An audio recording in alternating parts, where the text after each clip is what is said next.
Lucia Carlsoway's teacher here with the 10th episode of our series, and this time it is on one other function, that is survival and defensive.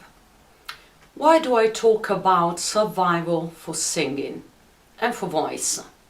Because we've seen that voice system is composed by many systems, and those systems has as basic functions some other kind of functions, being the phonatory one, meaning the voice production one, just an accessory and secondary of the system. As last week I asked on Instagram, does survival has to do with voice? And as you can see, you have the results. Yes, 25%, no, 25%. What are you saying? What are you talking about in some sort of 50%? Yeah, and I asked with those images that I had used some other times of sympathetic and parasympathetic system. Sympathetic and parasympathetic system are part of what we call the autonomic system, that is the one that works under on a subconscious level. If we can say, one time we thought it was completely out of control, meaning autonomic, and it was also called vegetative. Yeah, it is getting more refined, and we have strategies to control and to, in some sort, make react in the sense that we want, because always we do like that, into knowledge. What I want you to observe is that I will put another kind of photo about, more specific. It is that you are going to see that the sympathetic system is the system that is, you have to think that they work not in opposition but in conjunction. So they give to the organs, organs also, not only the one you saw there, but also the vessels and the heart, and the tension, they give orders to the smooth muscles. And not only, because they activate a cascade of hormones and how can I say, molecules that will activate those smooth muscles. If you see and if you have a look, you will see that the sympathetic that you have on the left has origin from the spine, from a certain precise segment of the spine, and it goes to the organs. It is the sympathetic, the one that when you are in danger activates what we call the fight or flight response, meaning a cascade of events to prepare yourself to had to manage and have to how can I say, had to do with urgencies situations, in acute stress, in some sort, and acute dangerous situations. So it will stop the digestive system from digesting, it will raise the blood pressure, it will stiffen the blood vessels, it will activate adrenaline, there will be a cascade of adrenaline, and the body will become glycolytic, meaning it will raise glucose, it will raise the cortisol that will raise the glucose, so you are ready to sprint as a crazy, exactly as when you are in very high level of exercise that can be maintained for short times, because the sympathetic, I can call it dominance, is for a short period of time. You can realize that if you stop digesting, can be an advantage for a short time, but a disadvantage for a longer time. The parasympathetic does exactly the opposite of the sympathetic. In acute danger, the sympathetic will run all the system, inhibiting the parasympathetic in some sort. We have strategies as humans to put back the parasympathetic, even in conditions of extreme danger.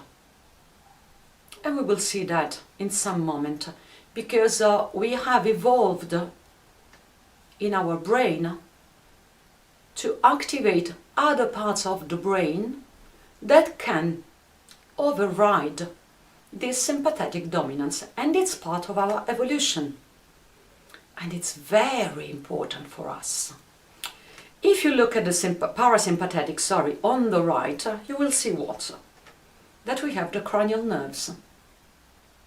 Does ring a bell somewhere? Did we talk about cranial nerves somewhere about voice? Think so. Especially remember the 10th, the vagus. The vagus is the nerve that you can see. Is vagus because it runs very far and it arrives very low into the digestive system. As you can see, we said the colon, it arrives also to the spleens, and you will see it innervates the heart, the lungs, the liver, the stomach, all the small intestine, and the big intestine in the upper part of the colon. And do you remember what it does also for voice, the vagus nerve? If you remember for cranial nerves, some branches of the vagus nerve, 2 branches of the vagus nerve, have one getting to becoming the superior laryngeal nerve that innervates the cricothyroid, that is the muscle that gives the pitch for the notes. Some say it's the technical part of the voice, it's the head voice in some sort. It is the part with the high notes and the refinement inside. Another branch of the vagus nerve with a branch of the accessory nerve. Do you remember the accessory nerve? The one that from its spinal root gets to the trapezius, and a neck muscle which is a peripharyngeal muscle, meaning that its contraction opens the pharynx. Yeah. This accessory nerve has a branch, not the spinal root, but the cranial root, that joins the vagus nerve to become the recurrent nerve of the larynx, which innervates all the other intrinsic laryngeal muscles, the ones working in an opposed function. And we've seen from the skeletal muscle and the gravity anti-gravity that a functional system, all the system of skeletal muscle systems, and the larynx in some sort, it's a little skeleton structure, even if it's in cartilages and gets calcified into the time, also ossified if you prefer, into the time, but it is the stiff structure that gives the possibility of those opposed functions, also called coactivations if you prefer. And the coactivated systems are the system that gives proper movement, functions, and the refinement of the qualities of what we do, because we have agonist antagonist directly, while the cricothyroid it's not that clear, and the function opposed to it will not come from the same nerve, while with the laryngeal we have the same origin of the nerve. It is the parasympathetic. If you remember also from the cranial nerves, we talked about the stimulation of the vagus nerve. In all this cascade of studies, I will make here a little video with just the titles you can find if you look for it on PubMed. What it is, the stimulation of the vagus nerve? It is giving a current, electric current, to the vagus nerve to stimulate the parasympathetic system. So if in some sort we activate the laryngeal muscles into phonation, we are in some sorts activating the parasympathetic system. Wow. So, by singing we can activate partially this cascade that we can have with the stimulation of the vagus nerve. Looks like, absolutely looks like. I want you to look at something else. Also there we talked a bit into the cranial nerves. The splanchnic nerves, if you remember, I did cite an article for which the splanchnic nerves had into the thoraco-sacral origin into the spine for the sympathetic activation, but the origin from the sacral getting to the pelvis, they are for the parasympathetic. Perhaps you don't see what I see, but you know, in my practice, it's my job mostly to do what? To override the sympathetic dominance and block that is biological and that we have as first biological reaction. To do what? To be able to sing in every condition, in every situation. So if you see, when you go to the pelvis, I said one time that we have some places in which we have smooth muscles and skeletal muscles in the same place. One place was into the digestive system and into the esophagus. The esophagus has skeletal muscles that acts like visceral muscles, meaning as smooth muscles in the upper part, and then it has smooth muscles and skeletal, and as just smooth muscle going down toward the stomach. Into the pelvic floor, they found that we have skeletal muscles and smooth muscles. So, can we activate in some sort, as with gravity, anti-gravity logic, parts of those parasympathetic muscles to have some sort of activation into the parasympathetic if we are blocked into the throat and we are blocked into our phonation by a too much sympathetic activation? Yes, and this is also something that Huberman into the podcasts of Huberman Lab says about the vagus nerve, that studies have seen that we can activate the vagus nerve to compensate for a too big activation into the sympathetic system. From a survival point of view, what it means that? It means that if you can see a bit how we humans have developed our specific human activities, we have developed something that is quite different from survival activities, that is the play. The play, what it is? It is a lack of activation, lack of energy, just a relaxed mood. No, we activate the energy of the body. We activate also some very high energies into the body. And if you see the studies on physical activities, we see that exercise activates the sympathetic system.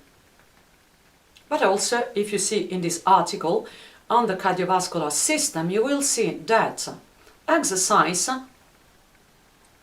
has a favorable effect into the conditions that are not really favorable for the cardiovascular system, and they are exactly the same, I can say, the chronic activation of the sympathetic system is not a favorable thing for the cardiovascular system, and it can be reversed in some sort by exercise. Exercise, as you have seen in the last studies, creates acutely all, how can I say, the bad things that we think about: inflammation, high blood pressure, Why? Because it activates the sympathetic system. But does it activate only the sympathetic system? No, it doesn't activate exactly as into the fight or flight response. But we have, not only it is also of different graduation into this, but in some sorts I have the idea that, like into the play, we also activate the parasympathetic system. The parasympathetic system activated with the activation of the sympathetic system is going to counteract the energy of the sympathetic system, and it is what I define, it's absolutely my way of seeing things, that in some sort the energy of aggression, of war, of getting paralyzed, or attack, or run away, becomes what? Becomes play, becomes what we call the healthy competition, becomes the drive, becomes the roller coaster we were saying the other times. Into the voice system it's quite clear to see why. Because clearly we have to activate it for phonation. And when we activate it, we surmount the fear and the anxiety. Some strategies to overcome the fear and the anxiety of singing, there are many strategies. Me, I prefer to be a progressive load of it into the lessons, into some things that I do to activate a bit of sympathetic system, into creating conditions for performing with a successive load of importance and how can I say, exposing ourselves. Why? Because for survival we have the biological survival, yes, that it is to maintain the integrity of the system, to survive when attacked, to survive in difficult conditions, to have enough of strategies to not die for the cold, etc. But we have social survival strategies and things that we think are fundamental for our survival, as the status into our society and into our group. Also, the search and meaning for our life. Isn't it a survival question?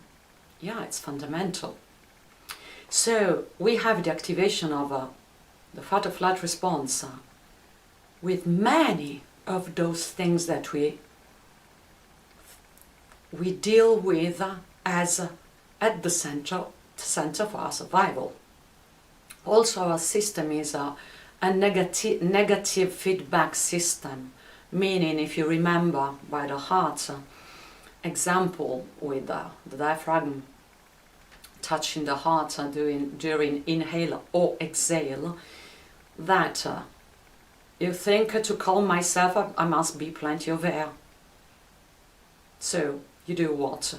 You maintain inside the air and you make inhaling prevailing into exhaling, and you don't realize that our system, when you have an inhaling prevailing into the exhaling, while the diaphragm is not going up that much, and the inhale is the one coming down with the diaphragm, while the diaphragm comes down or don't come up completely, your heart will augment its volume and the system will say, okay, we have accelerate the heartbeat to make the heart, how can I say, completely put out the flow of the blood. And so you will find yourself even more anxious.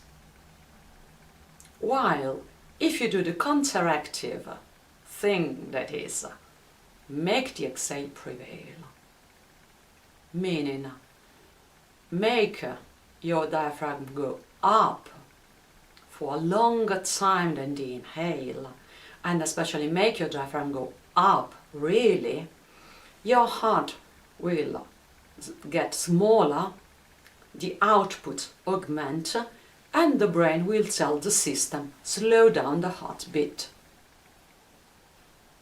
But for survival, what do we have as wired directly, the inhale or the exhale? We clearly have the inhale. And the inhale is the diaphragm coming down. So if it is something that in really danger moment, you really have to survive, yeah, we have to make the air come down. Doesn't matter if you feel anxious, you are saving your life. But if it is for singing, if it is for strategies, if it is to overcome a situation in which you are not that comfortable because it is new, or you are not yet at the level of the abilities and of the skills of the situation, it's a little challenging, you will have to override this reflex. How? By making, for example, the exhale prevailing. And if you remember, for singing, not only we have to activate the parasympathetic, but also the glottis, that is the line of the closure of the vocal folds, that is horizontal. For phonation we need subglottal, meaning under vocal folds closed, meaning under the glottis, pressure under this line of closure of the vocal folds, superior from the pressure that we have be above the glottis. When you inhale, you will have more pressure above the glottis. So, in some sorts, for singing, we have we have completely put on the opposite the hierarchy of survival. And we've done that for many human activities. Doing that, we have, as I said another time, a biological advantage, that we are activating the parasympathetic system while having the activation of the sympathetic system. And this gives a lot of good things, of good mood, and of a part of those cascade that we've seen into the vagus nerve activation. Also in Huberman lab, and also in Jocko Willink lab, Jocko Willink podcast, sorry, it is said something pretty important of the strategy for the brain to surmount difficult situation, meaning strategically and challenging, and possibly in which you have a sympathetic response that could become the fight or flight as dominant. That is exactly a strategy we have always used in vocal technique. And it is that when you have this overwhelming sensation of anxiety and danger, even before being overwhelmed, you have to make a step down from the situation to look at it more objectively. In biological terms, what it means, Andrew Huberman made the case that it's quite interesting, that you have to put another set of rules. What we mean by another set of rules? It means that when you have a problem, you have to try to look at the problem from out of the problem and try to solve with another set of rules. Our sympathetic system and our basically survival biological system doesn't work in that way. It works, what do? I run away. I get dead. That is the freeze response.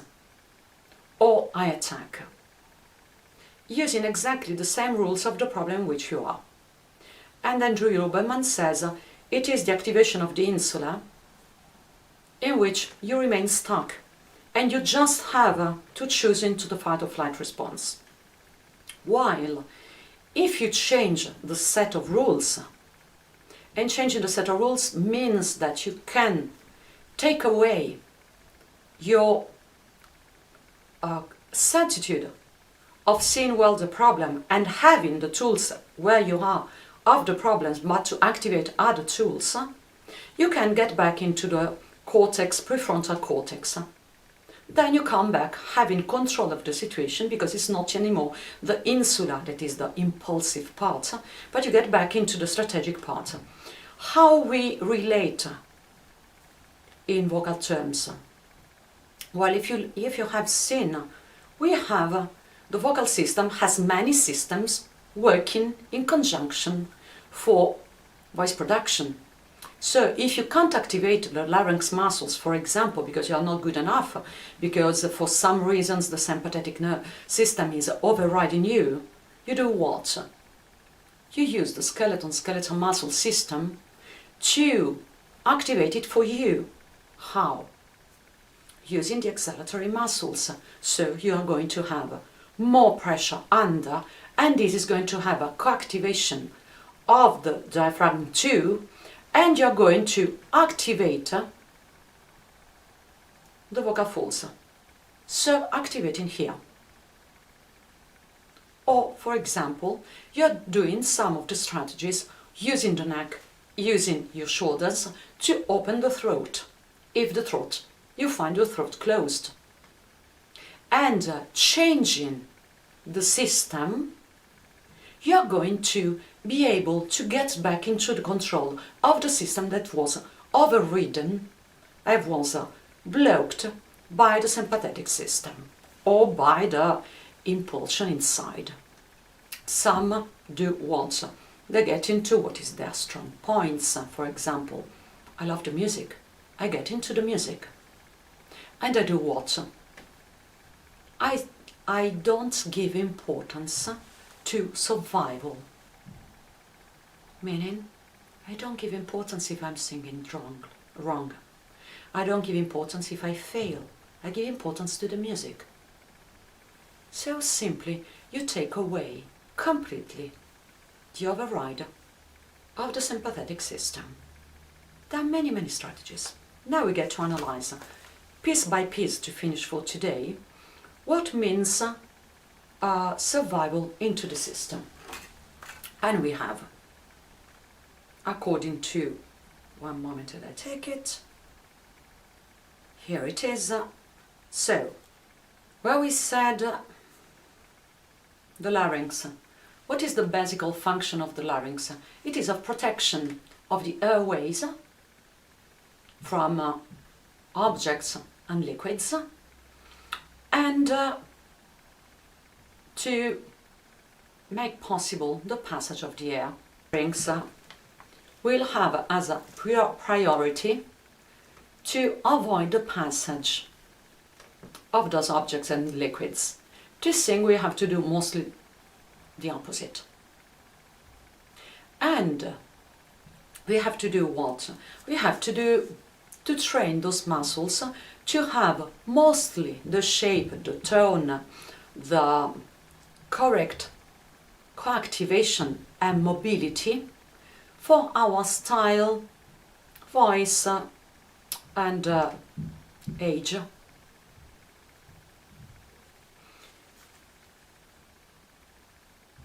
For the lungs, as you've seen in the articles from the West respiratory, it is not only a tissue and a sort of recipient for the exchanges of the air, but it will have those exchanges according also to,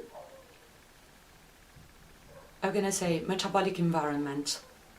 So one thing that we have to realize is that when we are into a constant sympathetic dominance, it will affect the state of the system in very specific ways. And this will affect our capacity of singing, because we will start with this environment. And this environment is very important, because if you are still into a sympathetic dominance, you cannot expect to get into a parasympathetic dominance so easily, and to have the shape of your body and of your muscles into the parasympathetic dominance. Yes, why I say of your muscles? Because, and there you see something of my workshop at the last PVOC 14, is that we have to realize that the sympathetic dominance is a sort of constant fight-or-flight response. And this fight-or-flight response is a shape into the body. And we can see by the shaping of the muscles. And since we say that biological survival mechanism is a basic survival that has biological reflexes and a cascade of hormones and metabolic changes, if we don't activate or relaxation or parasympathetic dominance in the form of play, exercise, singing, the sympathetic dominance will shape completely what? Also the muscles. Because if you are getting sympathetic dominance, you are getting inhaling dominance all the time. You are getting with the muscles to protect yourself for aggression, for example, or to run away. That will be constantly, even in a, can I say, low level of activation, but they will be constantly activated. And we've seen that when you don't co-activate, you lose the range of motion. If you don't activate into the reverse, you're going to have a stiffness, not only into the range of motion, but into the opposite muscle and into the direct muscle that usually gets shortened and blocked into his contracted position. It is quite clear that when the diaphragm is chronically into the inhaling position, it gets dysfunctional, as you've seen into the chapter of the last time, of 2 times before, of functional training. That is a problem, because you are going to have the erector spinae constantly, chronically contracted, and all the muscular chain and the segments are going to be affected by that. And this we've seen that happens quite often. It is not only by stress, but especially by not activating the anti-stress mechanisms of the body. So that our body reacts to minor stressors as if they were major stressors, because it doesn't activate, because it never activates, and you never get to activate the major anti-stress mechanism of the body that will have again the negative feedback, and so the relaxing feedback in some sort, if you can say. Those can be, for example, all the strategies we are seeing now, not only of mindfulness, that brings you to actively get to a not sympathetic dominance for some short times every day, getting there to, how can I say, relax and get physiological for some times every day, but especially the practices that want you to get into discomfort, because so you are going to activate the capacity of coming back into comfort. That we have. And the cold exposure is typical, quite typical. You say, but it's devastating. No. 10 years ago, 15 years ago, 20 years ago, they said, you don't have to stress the body because you have to maintain homeostasis. Now you have to stress the body in acute, not so acute to be a cascade, not favorable, but enough discomforts, discomfortable to activate the negative feedbacks. And when you sing, we do exactly the same thing. That is why I make the example of Dumbo flying, that we are not an helicopter, because what we have all the time that we activate the sympathetic system before singing, otherwise we don't have the energy. And it is typical that we feel the anxiety before singing, and as we know, after 1 minute, 30 seconds, 2 minutes maximum, we don't have the anxiety anymore, because we sing. And to sing, we are counterbalancing the sympathetic activation that becomes only the energy to the system that we use to play. And as Dumbo, we have to throw ourselves into the void, and then we fly. I use this image because we are certain that we are not to activate, because our survival mechanism doesn't know that we can activate the parasympathetic. As humans, we have evolved to do that, but it's something that we learn, that we get access to, and we learn to choose. That's why you're so scared the first time. And then we are scared, but we know that it has a sense to do, and it doesn't take away the performance. It takes away the performance if you are not trained, because there we are going to see everything, okay? So, we were saying, for the respiratory system, not only the diaphragm is going to, if we don't train to activate the parasympathetic, and especially the exhale as dominant, we are going to have the diaphragm and inhalatory muscles dominance.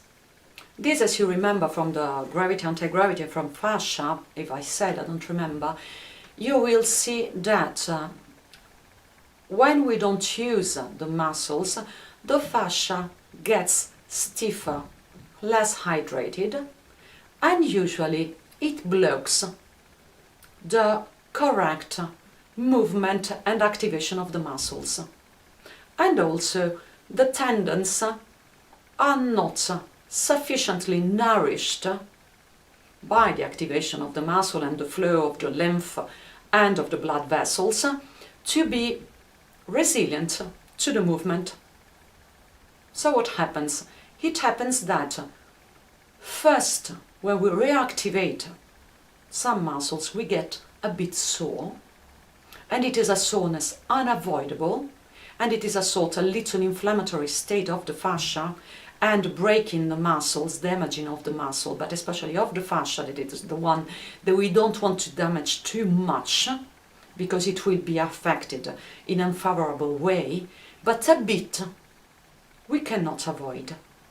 So the practices that I will analyze when I get to analyze the practices of singing are all, when they're really good, into a bit damaging to gain back the activation, but not that much to become into the sense of the trauma, meaning unfavorable adaptation consequent to the training. And in this also the load, the number of repetitions, and the speed of the training are pretty important, and we will see that in the strategies. The expiratory muscles are muscles that usually into the ribs you're not so nowadays used to use. And I want you to look at how high are the expiratory muscles. The inhalatory will make you big. The expiratory will make you into your shape. And one of the things that is quite strange is that when you don't use those muscles and you get more expiratory, you have a sort of images of danger coming into your mind. Exactly as you are going to have the provision into your mind that you are not going to sing. Why? Because you are reversing from sympathetic dominance to parasympathetic dominance. So you are taking away the sensation that you are protected. But really you are not protected when you sing. In some sort you are not protected because you are going to expose yourself by singing, but not that much as you think. But you feel not protected, especially because you renounce to have the alerts that override the system of the sympathetic system. It is not a case that singers has more figures protecting themselves constantly, the agents, the technicians, the vocal coach, the presence of the vocal coach, than the other instrumentalists. Why? Because we do this reverse completely. And doing that completely, we must feel that there is someone protecting us to be able to invert completely. We go on with the system. So, the digestive system. The digestive system, when it is sympathetic activated completely, we stop digesting. You know, many says, no, never eat before singing. Just eat 2 hours before and not closer. I used to eat 15 minutes before singing, and I did sing very well. Probably I'm parasympathetic dominant, yeah, I'm pretty sure. And as I told you, sometimes you have to think that also the vagus nerve is an afferent, meaning it brings you the sensations, and the sensations from the digestive system, to me, have something to do with a dialogue with the world and some perception with the world that we use into the creative process. So if it is overridden constantly or while singing by the sympathetic, we will not feel those things. And this will be a problem. Also I have, and again it's my speculation, with the feeling that the smooth muscles movement are part of our voice, in some sort. It's a speculation from my singing point of view, artistic point of view, having been a soloist and having some soloists and some singers that we see, feel, perceive the same thing. Not everyone is like that, and not everyone has to do like that. But I have that sensation that can be important to really have this addition to our artistic tools. And we get to the second part of the digestive system, the pharynx. And we said the principal activity of the pharynx is what? Is to collapse, to swallow the food. And by collapsing, ulteriorly closing the passage for the air. And we said also, when you are a mouth breather all the time, it will be a problem because it affects the capacity during the night of not having the collapse of the pharynx. That is not a good event, and so you don't sleep very well, and you have the problems because you get in apnea. And again, it is a condition in which you have mostly a collapsed pharynx, that is the opposite of what we need while singing. So it is another mechanism that we have to take control under for singing, that is on the opposite function for the survival mechanism. From the skeletal muscle system, not only it is for survival and protection, the fact that we are going to activate the muscles of the breathing to have the air mostly into the inhale, but also the muscles that give us capacity of protection. Also the muscles that are going to physically protect what? The access to the organs And so we will have those defensive muscles activated that usually will block what? We block all the inhale-exhale system again. And you can see that when you see the cats fighting, they get bigger in some sorts.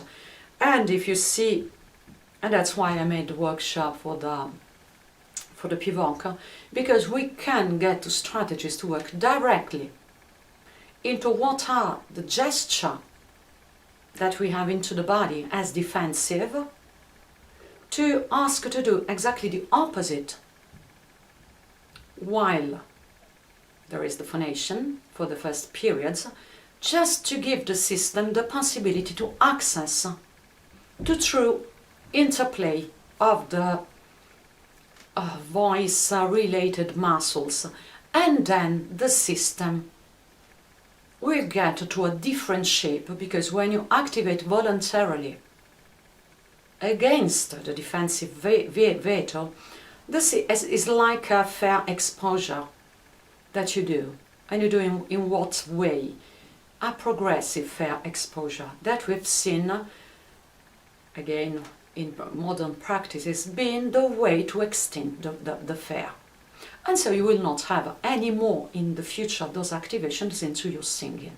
That can be quite smart and quite interesting. Last thing. No, I think for today it is pretty enough. Just last thing to take back from the recap from the 9th episode, Gravity Anti-Gravity Part 2, with the posture of Miley Cyrus, and not only Miley Cyrus, the very upright and the other. What happens and why another logic for which we have before usually the curved one and then the upright, and why the curved one is regressive?